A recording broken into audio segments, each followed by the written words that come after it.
कुरुक्षेत्र युद्ध कौरवों और पांडवों के मध्य कुरु साम्राज्य के सिंहासन की प्राप्ति के लिए लड़ा गया था। महाभारत के अनुसार इस युद्ध में भारतवर्ष के प्रायः सभी जनपदों ने भाग लिया था। महाभारत व अन्य वैदिक साहित्यों के अनुसार यह प्राचीन भारत में वैदिक काल के इतिहास का सबसे बड़ा युद्ध था। इस युद्ध में लाखों क्षत्रिय योद्धा मारे गए, जिसके परिणामस्वरूप वैदिक संस्कृति तथा सभ्यता का पतन हो गया था। इस युद्ध में संपूर्ण भारतवर्ष के राजाओं के अतिरिक्त बहुत से अन्य देशों के यादव वीरों ने भी भाग लिया और सब के सब वीर गति को प्राप्त हो गए। इस युद्ध के परिणामस्वरूप भारत में ज्ञान और विज्ञान दोनों के साथ साथ वीर क्षत्रियों का अभाव हो गया। एक तरह से वैदिक संस्कृति और सभ्यता जो विकास के चरम पर थी, उसका एकाएक विनाश हो गया। प्राचीन भारत की स्वर्णिम वैदिक सभ्यता इस युद्ध की समाप्ति के साथ ही समाप्त हो गई। इस महान युद्ध का उस समय के महान ऋषि और दार्शनिक भगवान वेदव्यास ने अपने महाकाव्य महाभारत में वर्णन किया, जिसे सहस्राब्दियों तक संपूर्ण भारतवर्ष में गाकर एवं सुनकर याद रखा गया। युद्ध की ऐतिहासिकता विद्वानों की चर्चा का विषय बनी हुई है। ऋग्वेद में उल्लिखित 10 राजाओं की लड़ाई ने कुरुक्षेत्र युद्ध की कहानी का मूल आधार बनाया हो सकता है। महाभारत के वृत्तांत में युद्ध का बहुत विस्तार और संशोधन किया गया था, जो इसे संदिग्ध बनाता है।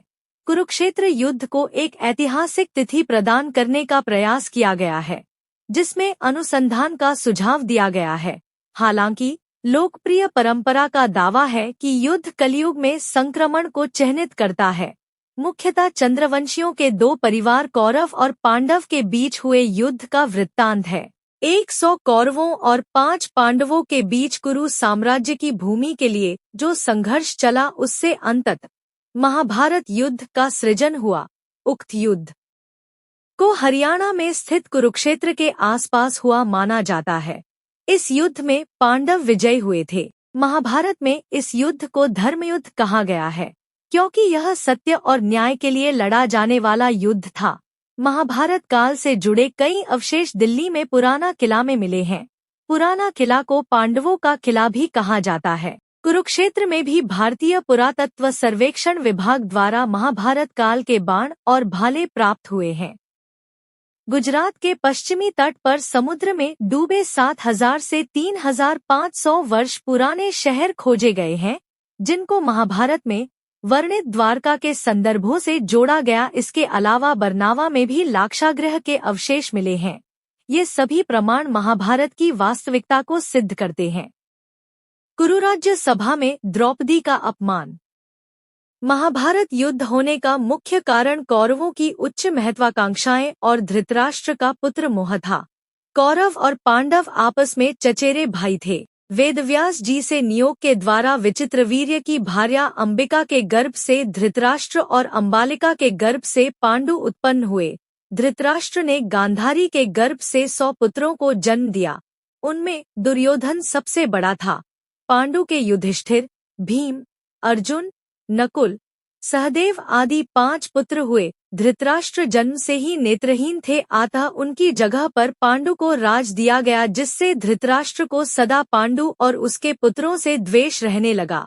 यह द्वेष दुर्योधन के रूप में फलीभूत हुआ और शकुनी ने इस आग में घी का काम किया।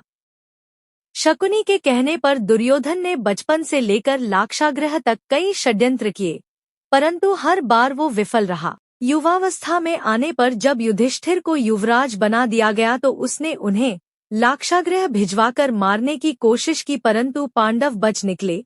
पांडवों की अनुपस्थिति में धृतराष्ट्र ने दुर्योधन को युवराज बना दिया, परंतु जब पांडवों ने वापस आकर अपना राज्य वापस मांगा तो उन्हें राज्य के नाम पर खंडहर रूपी खांडव वन दिया गया। धृतराष्ट्र के अनुरोध पर गृहयुद्ध के संकट से बचने के लिए युधिष्ठिर ने यह प्रस्ताव भी स्वीकार कर लिया। पांडवों ने श्री कृष्ण की सहायता से इंद्र की अमारावती पुरी जितनी भव्य नगरी इंद्रप्रस्थ का निर्माण किया। पांडवों ने विश्व विजय करके प्रचुर मात्रा में रत्न एवं धन एकत्रित किया और राजसूय यज्ञ किया। दुर्योधन पांडवों की उन्नति देख नहीं पाया और शकुनी के सहयोग से द्यूत में छल से युधिष्ठिर से उसका सारा राज्य जीत लिया और कुरु राज्य सभा में द्रौपदी को निर्वस्त्र करने का प्रयास कर उसे अपमानित किया। संभवतः इसी दिन महाभारत के युद्ध के बीज पड़ गए थे। अंततः पुनः द्यूत में हारकर पांडवों को 12 वर्षों को ज्ञातवास और 1 वर्ष का अज्ञातवास स्वीकार करना पड़ा। परंतु जब यह शर्त पूरी करने पर भी कौरवों ने पांडवों को उनका राज्य देने से मना कर दिया, तो पांडवों को युद्ध करने के लिए बाधित होना पड़ा। परंतु श्री कृष्ण ने युद्ध रोकने का हर संभव प्रयास करने का सुझाव दिया। महाभारत युद्ध में श्री कृष्ण और अर्जुन। तब श्री कृष्ण पांडवों की तरफ से कुरुराज्य सभा में शांतिदूत बनकर गए और वहां श्री कृष्ण ने दुर्योधन से पांडवों को केवल 5 गांव देकर युद्ध टालने का प्रस्ताव रखा। परंतु जब दुर्योधन ने पांडवों को सुई की नोक जितनी भी भूमि देने से मना कर दिया, तो अंततः युधिष्ठिर को युद्ध करने के लिए बाधित होना पड़ा। इस प्रकार कौरवों ने 11 अक्षौहिणी तथा पांडवों ने 7 अक्षौहिणी सेना एकत्रित कर ली। युद्ध की तैयारियां पूर्ण करने के बाद कौरव और पांडव दोनों दल कुरुक्षेत्र पहुंचे, जहां यह भयंकर युद्ध लड़ा गया। दोस्तों, यह जानकारी आप लोगों को कैसी लगी हमें कमेंट के माध्यम से जरूर बताएं। और अगर आपने अभी तक हमारे चैनल को सब्सक्राइब नहीं किया है तो सब्सक्राइब करके बेल आइकन को दबाना ना भूले, जिससे नोटिफिकेशन मिलती रहे। धन्यवाद।